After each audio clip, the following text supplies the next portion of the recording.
Et bonsoir les petits monstres du net et les amateurs de films d'horreur et d'épouvante. Bienvenue ce soir dans les petits contes de la crypte de Gripsou. Et bien ce soir Gripsou vous a concocté quelque chose, un film qui est sorti en 2024, il n'y a pas longtemps. Il a fait un peu parler de lui, il n'a pas autant marché qu'ils auraient espéré, mais je trouve que s'ils avaient un peu plus peaufiné le scénario, ça aurait fait un bon film. Connaissez-vous, mes amis, les cartes de tarot? En général, dans les cartes de tarot, vous savez, on joue avec plusieurs copains, on essaye de gagner, etc. Mais il existe aussi les tarots divins qui sont censés pouvoir, avec la manipulation d'un médium, vous lire l'avenir et le futur. Ou des fois, peut aussi être compromettante sur certaines choses que vous n'avez pas envie de savoir. Et en fait, ce soir, Gripsou va vous parler d'un jeu de cartes de tarot très différent et qui pourrait faire réfléchir à deux fois. Et moi, je vous donne un conseil. Si jamais vous trouvez un jour un jeu de cartes de tarot très étrange, poussiéreux, avec des photos étranges dessus, franchement, je vous invite, mes amis et mes abonnés, à ne pas les utiliser. Car imaginez que ces personnes qui sont représentées sur ces cartes prennent vie et vous poursuivent comme un parasite. Flippant quand même. Et ce soir, Gripsou va vous parler de ce petit film bien sympathique. Allez, je vous laisse avec le générique de Gripsou, et moi je vous dis à une prochaine pour d'autres vidéos sur les contes de la crypte de Fenris. Ce soir, c'est Gripsou qui a la parole. Allez, ciao.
cartes forment un cercle. Puis au centre, une autre est placée. Avec cette dernière carte, l'interprétation peut commencer. C'est terrifiant. Ouais, ce jeu de cartes est bizarre. Où tu l'as trouvé? Il y a une règle tacite, on n'utilise pas les cartes de quelqu'un d'autre. On s'en fout. Qui commence? Suis une seule règle, évite le danger. Il y a quelqu'un? Ne tire jamais des cartes que tu as trouvées. C'est quoi?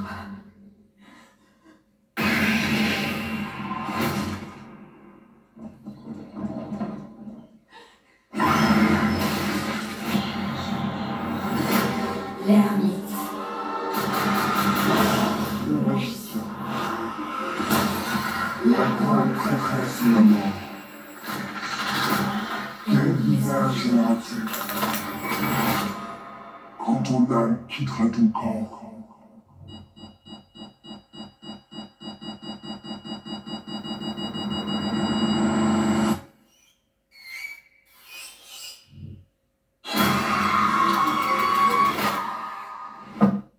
À qui le tour?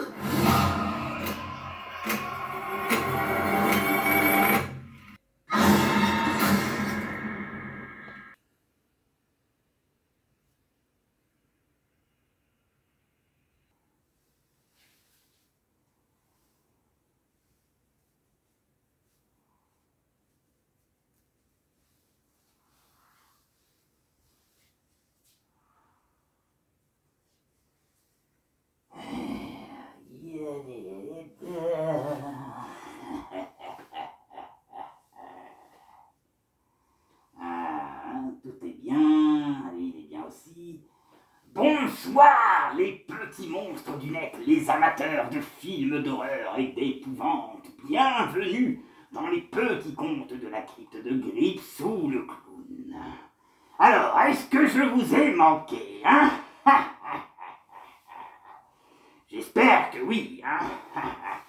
Et on va dire aussi joyeux anniversaire à la chaîne Fenris TV pour ses 3 ans d'existence. Vous vous rendez compte, mes amis, ça fait déjà 3 ans que je vous divertis avec mes histoires. J'espère que vous passez un bon week-end. Au moment où je tourne cette vidéo, nous sommes donc samedi soir, en espérant que vous puissiez la visionner le lendemain, allez savoir. Donc ce soir, nous allons parler de choses plus ou moins étranges, et surtout de cartes, mais pas de cartes de jeu, mais des cartes de tarot, mais des cartes de tarot plus ou moins différentes de ceux que vous connaissez. Car il faut savoir que ces cartes ont une histoire, comme beaucoup, et que cela fait déjà des siècles et des siècles qu'ils existent.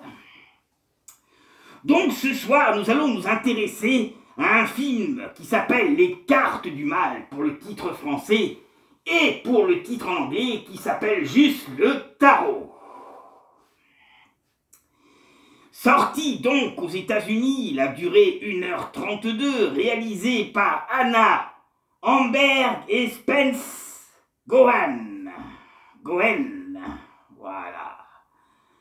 Avec bien sûr les acteurs que vous connaissez, notamment le petit jeune asiatique qui joue dans Spider-Man et qui joue l'ami de Peter Parker. Et oui, il est dans cette histoire. Qui aurait pu penser que ce petit jeune allait tourner dans un film d'horreur? Et pourquoi pas? Mais quand même, imaginez, vous trouvez un jeu de cartes et soudain, vous décidez de faire une partie, l'histoire de rigoler entre potes. Le problème, c'est que vous ignorez tout de ces cartes et qu'elles prennent vie. Et que vous êtes poursuivi. Ça serait quand même flippant, n'est-ce pas? Voici un peu le synopsis de ce film. Et je vous montrerai bien sûr des extras. Quand une bande d'amis transgresse sans scrupule les règles du tirage du tarot. Suite. Une seule règle évite le danger. Évitez le danger. Ne tire jamais les cartes que tu as trouvées. Il libère à leur insu un esprit maléfique qui était piégé dans ce jeu de cartes maudit. Un pas, il découvre le sort. Il découvre donc le sort qui les attend. Et se retrouve dans une course contre la mort. La mort. Pour échapper aux prédictions de leur tirage, ils vont devoir faire face à leur figure qui est représentée sur la carte. Mais croyez-moi, ça ne va pas se dérouler comme on peut penser, n'est-ce pas? Voici une autre petite histoire qui correspond au synopsis aussi. Quand une bande d'amis transgresse sans scrupule les règles du tirage du tarot, suite à une seule règle, évite le danger, ne tire jamais des cartes que tu as trouvées. Il ne faut jamais tirer les cartes que tu as trouvées, surtout quand tu trouves dans un manoir plus ou moins étrange. Ah, eh oui. Un esprit maléfique piégé dans les cartes maudites. Un par un, ils découvrent le sort qui les attend. Se retrouvant dans une course contre la mort pour échapper aux prédictions de leur tirage. Mais ça, je vous l'ai déjà dit, mais je pense qu'il fallait que je vous le relise aussi. Donc, année de production 2024. Et oui, ce film est sorti en 2024, mais il a fait parler un peu de lui, mais il n'a pas aussi bien marché que nous pensions. Il faut savoir que les cartes de tarot sont des types de cartes à jouer, apparus en Italie au XVe siècle. Les cartes de la triophie, du gnapi, du trifon sont mentionnées dans les premières fois. Au milieu du XVe siècle, en Italie et du Nord, le mot italien toracci et le mot français tarot sont mentionnés pour la première fois au début du XVIe siècle. Mais ça, c'est un jeu de tarot pour jouer entre amis. Mais il existe aussi, malheureusement, mes amis, tarot divinatoire. Et les tarots divinatoires sont très différents de ce que vous pouvez connaître. Mais maintenant que je vous ai lu le synopsis de l'histoire, que vous connaissez un petit peu de quoi ça parle, je vais vous parler un peu du tarot divinatoire. Mais avant cela, je vais vous montrer un extra du film.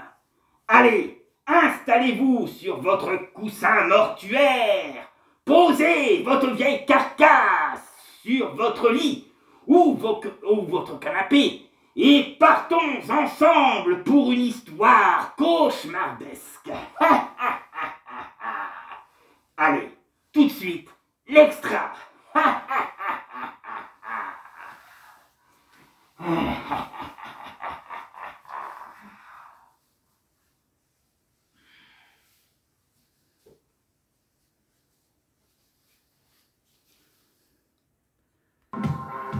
Hé, ça s'annonce pas mal ça. T'as vu qu'il y a écrit entrée interdite sur la porte? Quoi? Où ça?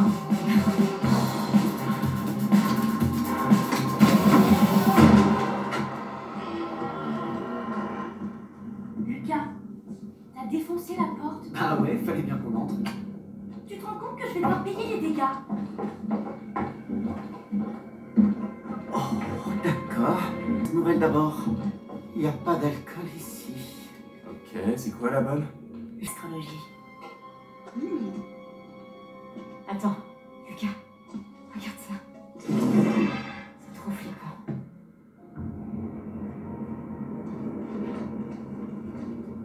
Madame Mara. Oserez-vous consulter Madame Mara pour qu'elle vous prédise l'avenir? Oh, ça vous dit? Une partie de crapette déshabillée? Ou bien un strip poker peut-être? Ok.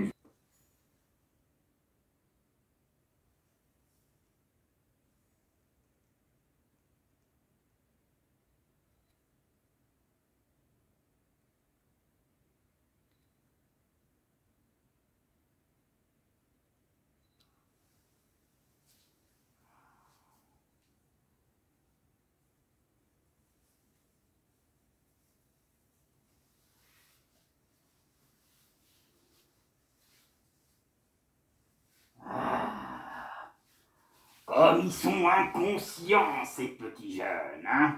Et vous avez vu un peu tout le bordel qu'il y a hein, dans cette espèce d'immense cave bizarre. Ça vous ne rappelle rien? Réfléchissez. Moi, ça me rappelle une petite chose. Souvenez-vous dans Conjuring. Dans Conjuring, si vous vous souvenez,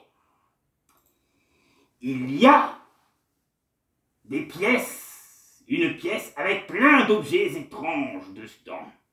Et justement, eh ben, ça me fait penser un peu à ça.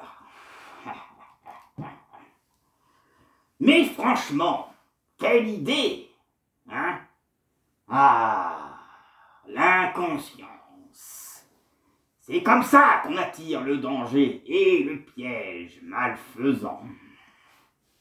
Alors, les tarots divinatoires, un art divinatoire qui utilise les cartes de tarot de Marseille, sous d'autres formes comme le tarot des anges ou tarot égyptien. Il s'agit d'une forme de cartomancie. C'est l'art de tirer les cartes et les tarots.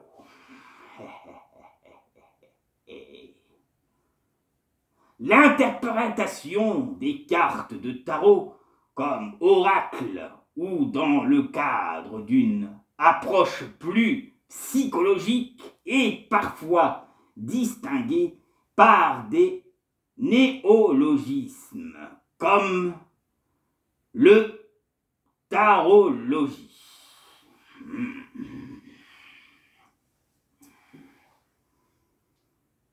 Cette pratique repose sur un ensemble de croyances propres à l'occultisme. Pour ceux qui pratiquent le tarot, fait partie aussi de l'occultisme. Quant à l'existence de forces mystérieuses ou de liens invisibles entre les choses dans les milieux occultistes, de nombreuses théories attribuant à l'usage divinatoire des cartes de tarot comme aux cartes. Elles mènent des origines mystiques très diverses, égypte ancienne, bohémienne, etc. Historiquement, la plus ancienne trace connue de l'approche des cartes de tarot comme instrument d'interprétation apparaît à Boulogne dans la première moitié du XVIIIe siècle. Et ce que je vous propose, mes amis, avant de continuer la petite histoire, je vous montre un autre extra. Restez avec moi. J'espère que ça vous plaît, hein?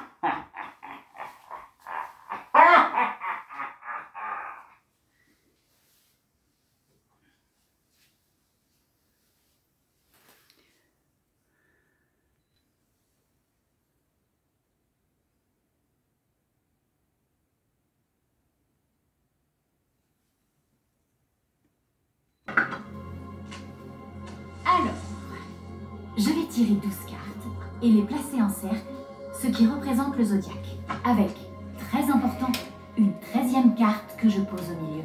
C'est la carte qui indique le thème général, ou le dénouement, et parfois elle éclaire le sens des autres cartes. Alors toi, tu es Balance. Ouais, je confirme.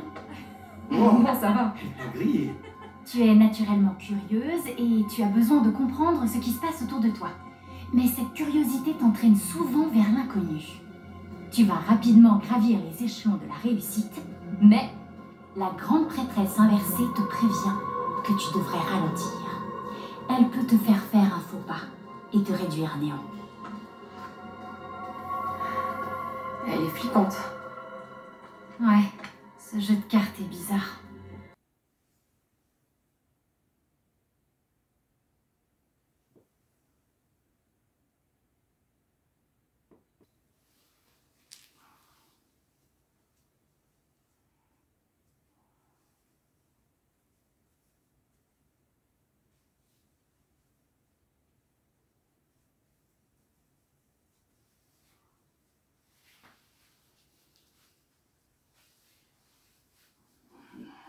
Ça c'est sûr.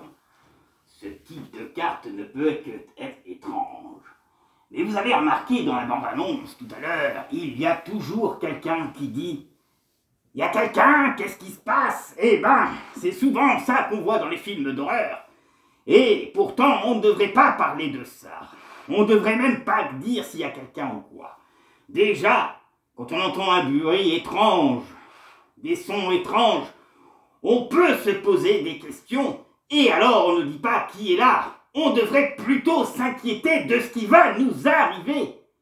Et sinon, si on a suffisamment de courage, aller vérifier qu'est-ce qui se passe. Non, vous en pensez quoi? Alors, pour lire la suite de notre divine taromancie, un point manquant de son développement apparaît visiblement à la fin du XVIIIe siècle dans l'œuvre d'Antoine Cour de Gerbelin, immédiatement plongé par Jean-Baptiste Aliette dit Aeteila, mais la source en est vraisemblablement italienne. Au XIXe siècle, Eliphas Lévis développe une théorie qui associe notamment les 22 cartes majeures nommées. Incarne majeur à partir de 1863, en référence à lexique de Parcelle aux 22 lettres de l'alphabet RBE, est devenue la référence dans le milieu occultiste. J'espère que vous arrivez à comprendre et que ce n'est pas trop du charabia pour vous. Ensuite, à partir du travail de Lévy, de nombreux jeux de tarot divinatoires ont été créés. En tournant au XIXe siècle, au XXe siècle, par différentes sociétés occultistes, essentiellement françaises ou anglo-saxons. Chacun désireux de développer un jeu dont l'iconographique et la clé d'interprétation seraient conforme à sa doctrine. Pour vous dire ce qu'on peut faire avec ces tarots. Parmi les plus célèbres dérivés, on trouve le tarot de Witch, publié en 1889 par Stanislaus, oui c'est ça, Guatan, Howard Witch, et le tarot de Walt Smith, publié en 1909 par Arthur Ewart Ware et Pamela Goldman Smith. Voilà ce que je peux vous dire pour les origines des tarots qui sont arrivés. Alors, comme vous avez pu voir, ça a des siècles et c'est très vieux, et il y a eu plusieurs changements aussi. Eh oui. Histoire. Pour l'histoire des jeux de cartes utilisés dans le tarot divinatoire, voilà l'article de la carte du tarot. Ça, c'est vous qui vérifierez. L'usage divinatoire du tarot pourrait être daté, attention, de l'an 1527, avec l'apparition du Chaos del Crit Pers et Nota, essayant littéraire de lecture divinatoire avec des cartes de tarot de Talfilon Folango, écrit sous le pseudonyme de Merlin Coascas. Toutefois, cette source est isolée et encore sujettée à débat. Alors, vous voyez, hein, c'est assez complexe quand même, hein, nos tarots. C'est à la fin du 19e siècle et à Boulogne, en Italie, qu'atteste un des premiers documents connus avec la liste des cartes du tarot et leur signification divinatoire.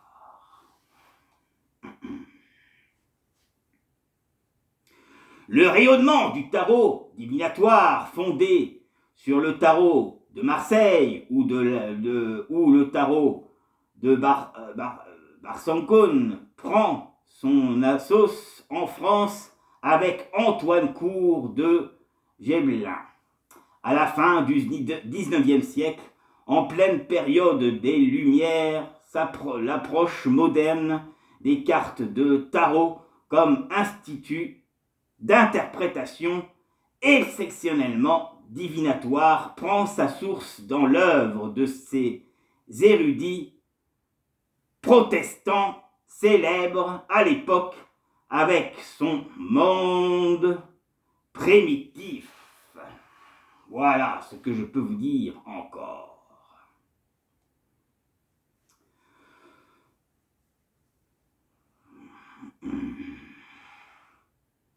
Son travail est repris et réinterprété dans le livre de Jean-Baptiste Aliette, dit Elstella, occultiste au XIXe siècle, qui, penché sur la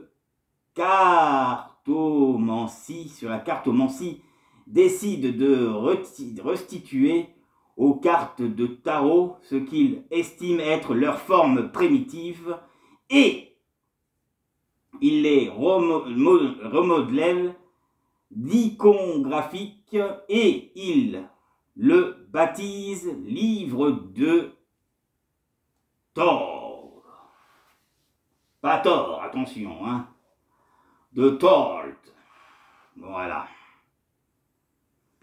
Plus tard, Eliphas Lévis dénonce des erreurs d'Étéla, affirmant que les 22 triomphes correspondant aux 22 lettres de l'alphabet hébreu mosaïque, en rapprochant déjà fait dans l'ouvrage de Cour de Gébelin sous la plume du C, du M. L'étude de Lévi plus profond et complexe devient ainsi la plus importante référence de l'occultisme moderne.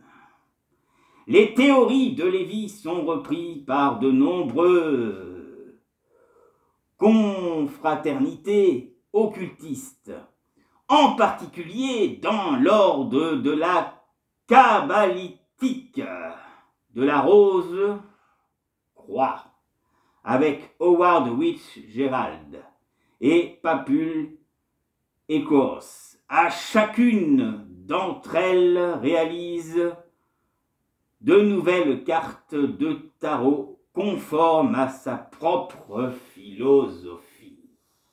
Et ce que je vous propose, avant de vous lire la suite, c'est de vous passer un autre extrait du film. J'espère que cette histoire de tarot vous intéresse. Allez, tout de suite, l'extra.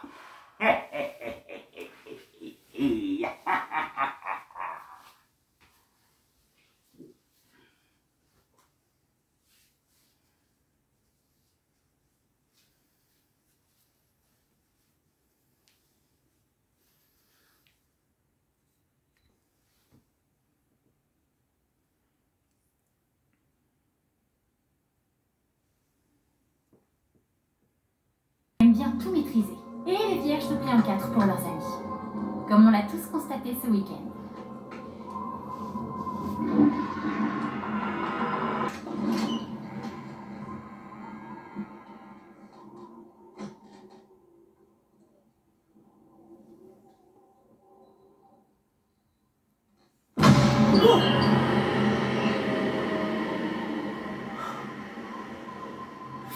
Putain. On s'étend. Cool.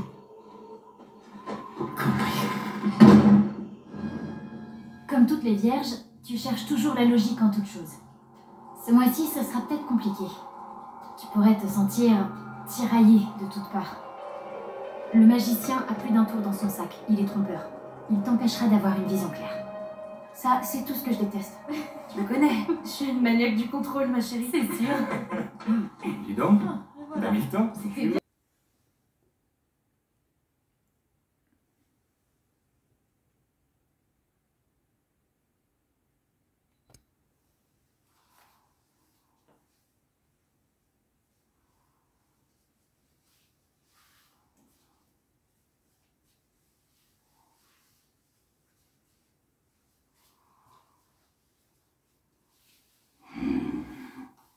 Je ne sais pas si vous avez fait attention, mais quand notre jeune Asiatique a ouvert la porte, il y avait une espèce de créature étrange avec des yeux assez cachés par l'obscurité, et soudain, quand il y a eu l'éclair, la créature étrange a disparu. Ah.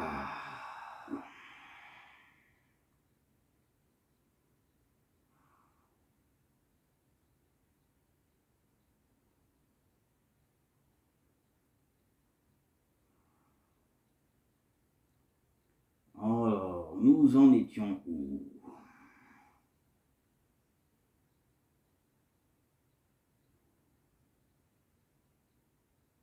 Ça, j'en ai lu. Voilà.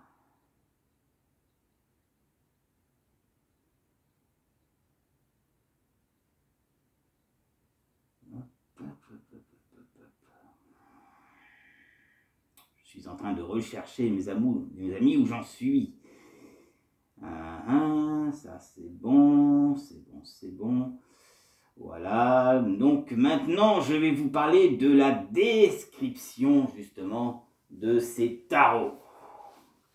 La totalité des jeux de tarot utilisés dans les pratiques d'interprétation du tarot se fondent sur le tarot de Marseille. On trouve des variants dans l'ordre, des atouts dans les tarots anciens comme dans les tarots modernes. De la même que les variations iconographiques plus ou moins profondes.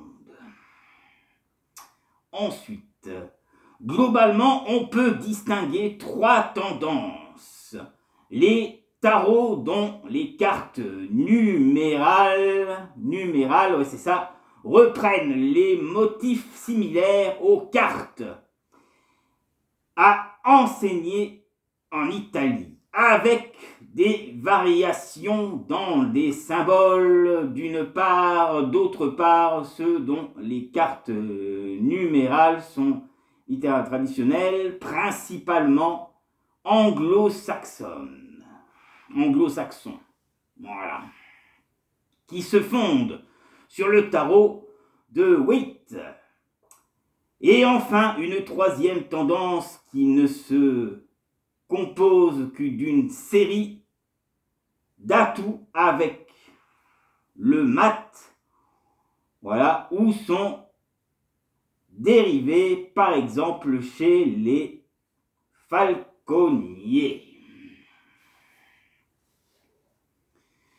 Depuis 1863 et à la suite de Paul Cristal, nombre d'occultistes divisent les cartes en deux groupes en utilisant le terme arcane de la parcelle pour distinguer les cartes. Les cartes d'atout sont distinguées par le terme incarne majeur et les autres cartes de points dites numérales et figures ou honneurs sont distingués comme arcane mineur.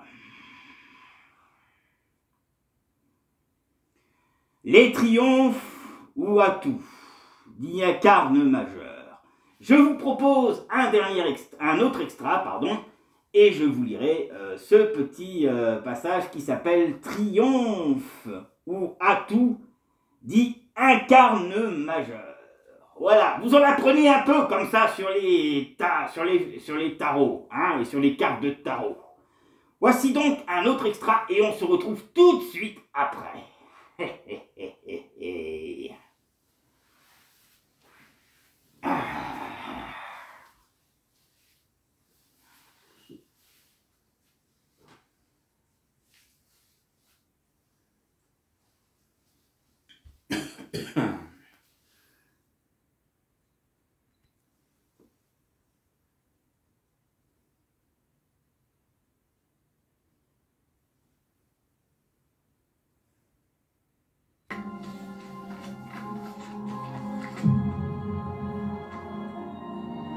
Et il dit quoi? La même chose que d'habitude. Que l'amour sera ma mort.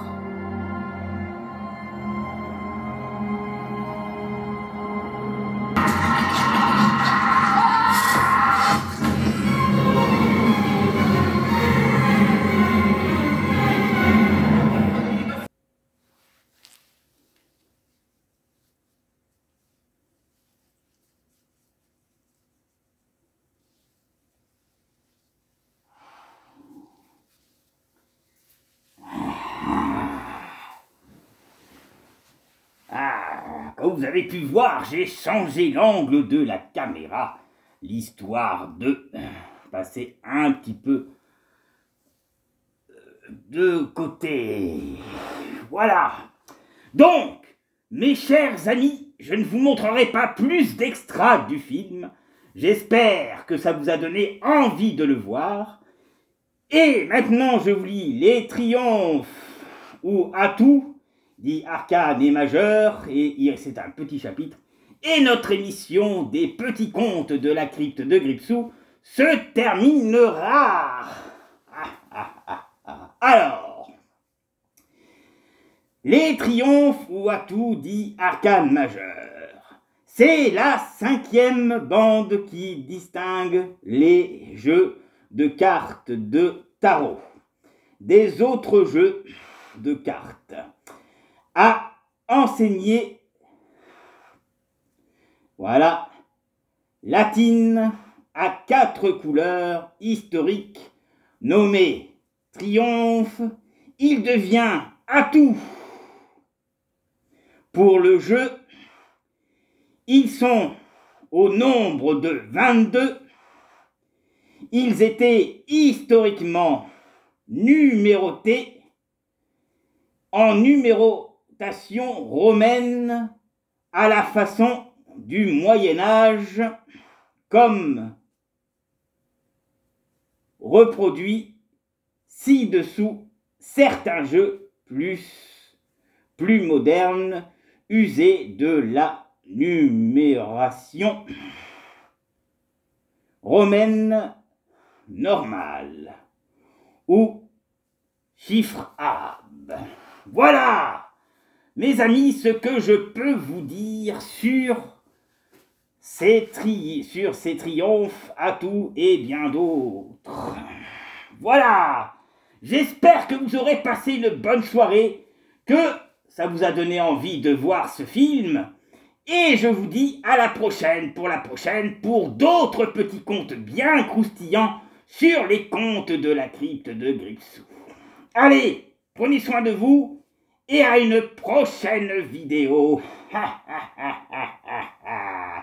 Et faites de super cauchemars.